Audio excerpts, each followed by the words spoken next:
বগুড়ায় কুল চাষে লাভবান হওয়ার স্বপ্ন কৃষকের, অভিযোগ কৃষি অফিসের নেই কোনো তদারকি। মোহাম্মদ আজিজুর বিশ্বাসের পাঠানো রিপোর্টে বিস্তারিত। আমি মোহাম্মদ আজিজুর বিশ্বাস, আর আমি আজকে রয়েছি এই কয়েকটি বড়ই বাগানের নিউজে, যেটা আপেল কুল বলেই খ্যাত। আর সেটি কিন্তু এখন বেশি বেশি রোপণ হচ্ছে আমাদের নড়াইল জেলার লোহাগড়াতেই আমি দেখেছি। আর আমি এই মুহূর্তে রয়েছি লোহাগড়া পৌরসভা এলাকার সিংগা এলাকায়। আর এখানে কিন্তু দেখেছি যে ৩৯% জমিতে একজন চাষি এই আপেল কুলের চাষ করেছেন এবং এখান থেকে লাভবান হওয়ার আশা করছেন তিনি। এবং এখানে আমরা গাছে যেভাবে ধরন দেখেছি তাতে মোটামুটি আমাদের কাছে বেশ ফলন বেশি মনে হচ্ছে এবং চাষির যে লাভের আশা সেটা কিন্তু লাভবান হওয়ার চিন্তাও তিনি করছেন। আর এখানে এই কুল চাষে তিনি লোহাগড়া কৃষি অফিস থেকে কোনো সহযোগিতা পেয়েছে কি না আমরা সে বিষয়ে একটু তার থেকে জেনে নেব। এবং এখানে দেখেছি যে আমরা চারিপাশে কিন্তু নেট দিয়ে ঘেরা রয়েছে।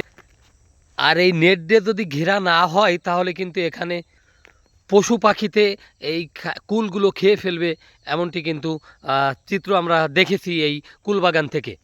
আর এখানে দেখেছি যে আপেল যে চেহারা সেটা কিন্তু এই আপেল কুল বড়ই যেটা তার ভিতরে রয়েছে লাল, এবং এখানে যে কালারটা রয়েছে কলাপাতা কালারের সেটা কিন্তু আমরা আজকে আপনাদেরকে একটু দেখাবো এবং এই চাষির সাথে কথা বলবো যে এই কুল বাগানে ৩৯% জমিতে চাষ করে তার কত টাকা খরচ হয়েছে এবং কি আশা করছে। সিঙ্গাতেই।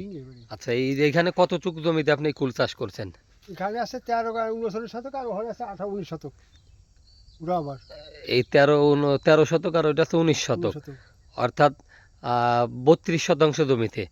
আর তাতে এখানে আপনার খরচের কেমন হয়েছে? খরচ আমার করতে সার খরচ করছে, তো খরচ তো গেছে অন্তত 50-এর উপরে গেছে।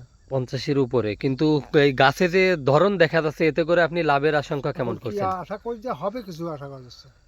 আর এতে যে শ্রম দেখতেছি এই যে চারিপাশে নেট দিয়ে ঘিরা, বহুত বহুত বহুত সমিতি আছে, চারবার গিত্তি আছে, নেট গিত্তি এসে এই কুপাতে পানি গিত্তি আসছে, সব এরপর থাকতে হয়। তাতে কি প্রথমে গাছ লাগাইছেন এই এর থেকে এরকম ভাবে এর পিছনে শ্রম দিতে হচ্ছে? হ্যাঁ, প্রথমে গাছ লাগাইছি, এবারে শ্রম দিতে আসছে। আচ্ছা, এই যে গাছ লাগাইছেন আপনি এইখানে, এই গাছগুলো কতদিন পর্যন্ত খাওয়া যাবে অথবা কতদিন এই ফলন থাকবে? সর্বোচ্চ মাঘ মাস থাকবে, মাঘ মাস থাকবে। মাঘ মাস, পুষ মাঘ মাস না? আর এই যে কুল চাষটি আপনি করেছেন এই লোহাগড়া যে কৃষি অফিস আছে অথবা জেলা অফিসের থেকে কোনো সহযোগিতা অথবা, তো আপনার এখানে যে মাঠ কর্মী আছে তা সে কি এসে আপনার এই বাগান দেখছে?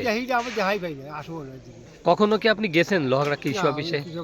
আমার সাল আমার ওই যে পদ্ধতি কষ্ট আর যে ইটা আছে কি সারের দোকানদার তাহলে এখানে যে কৃষি অফিসার আছে অথবা মাঠ কর্মী আছে সে কখনো এসে আপনাদের খোঁজ খবর নেয় না? আর আপনার এখানে আশপাশে তো অন্য আরো এই বড়ই বাগান আছে। আমার স্বাস্থ্য ভাই করছে, সেও প্রায় 1 পাখির মতন, প্রায় 28 কুইন্টাল করছে। এই জায়গাতে কৃষি অফিসার আসে না?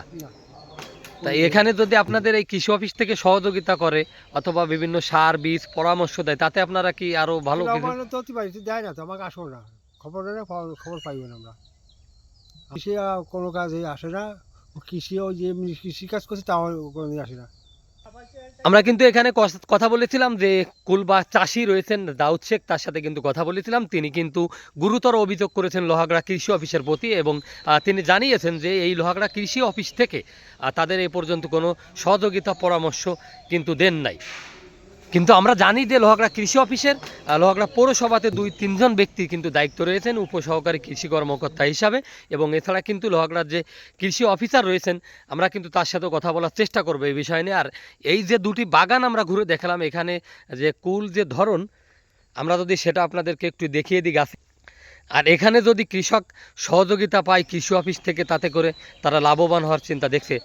তিনি কিন্তু আবেগঘন মুহূর্তে আমাকে জানিয়েছেন যে যদি আমরা কৃষি অফিস থেকে কোনো সহযোগিতা পরামর্শ পেয়ে থাকি তাহলে আমাদের চাষে আরও আমাদের বেশি লাভের আশঙ্কা থাকবে।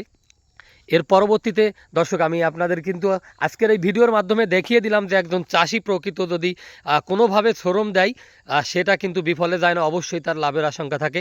আমার ভিডিওটি যারা দেখেছেন আমি সেই লোকেশনটি আবারও বলে দিচ্ছি যে এটি লোহাগড়া পৌরসভা এলাকার সিংগা গ্রামে, সেটির পৌরসভার ভিতরে রয়েছে।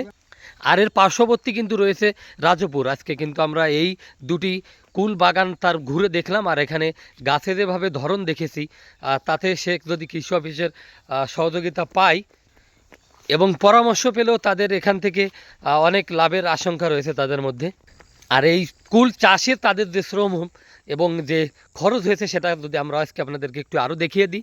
দেখছেন যে চারিপাশে এখানে কিন্তু নেট দিয়ে ঘিরে দেওয়া লাগে এবং উপরে পাখি বিরক্ত করে এবং এই কুল বাগানের যেই বড়ইগুলো রয়েছে সেগুলো কিন্তু কেটে দেয়। এ কারণেই কিন্তু তারা সতর্কভাবে এই পদ্ধতিগুলো অবলম্বন করেছে। পাশাপাশি তারা কৃষি অফিসের দায়িত্বে তারা রয়েছেন, তাদের পরামর্শ এবং সহযোগিতা কামনা করেছে। আমাদের ভিডিওটি ভালো লাগলে অবশ্যই লাইক, কমেন্ট, শেয়ার